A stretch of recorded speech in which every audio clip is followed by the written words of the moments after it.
सबसे पहले हमारे समाज में जन्मे उन सभी महापुरुषों को मेरा कोटि कोटि नमन, जिन महापुरुषों ने हमारे समाज के गरीबों, पिछड़ों और कमजोरों के लिए लड़ाई लड़ी और संघर्ष किया है। और साथ ही आयोजक मंडल जो है और साथ में जितने भी सम्मानित साथी विराजमान हैं, जैसे डॉक्टर रामखेर जी, रामदास बाबू जी और भी हमारे सभी सम्मानित साथी और आए हुए सभी लोगों का मैं स्वागत और अभिनंदन करता हूँ। आज जो है इस जो है ग्राम में जो है ये बैठक जो हो रही है जागरूकता के विषय में, तो मैं संविधान और बाबा साहब के विषय में तो आप सभी बहुत कुछ जान चुके हैं, बताया जा चुका है, लेकिन मैं संविधान के विषय में एक बात बस मुख्य कहना चाहता हूं कि जब इस देश में संविधान नहीं था तो इस देश में क्या व्यवस्था थी, थोड़ा सा वह समझने की जरूरत है।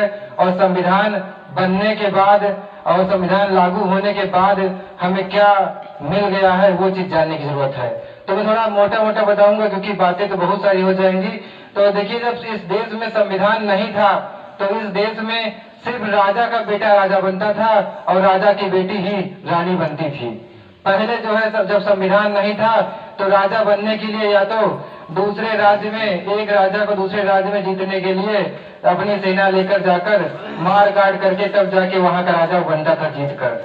लेकिन आज जब से संविधान इस देश में बन गया है तब से इस देश का गरीब से गरीब व्यक्ति भी, कमजोर से कमजोर परिवार का व्यक्ति भी वो राजा बन सकता है संविधान वोट के अधिकार के द्वारा।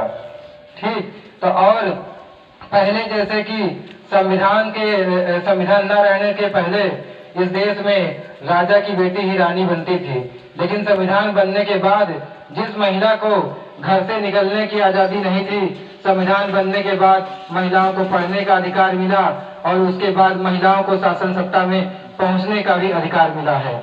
आज इस देश की जो है विधायक, सांसद और मंत्री, मुख्यमंत्री, प्रधानमंत्री तक महिलाएं जो बन चुकी हैं और बनती हैं तो वह संविधान के लिए अधिकार से ही बनती हैं।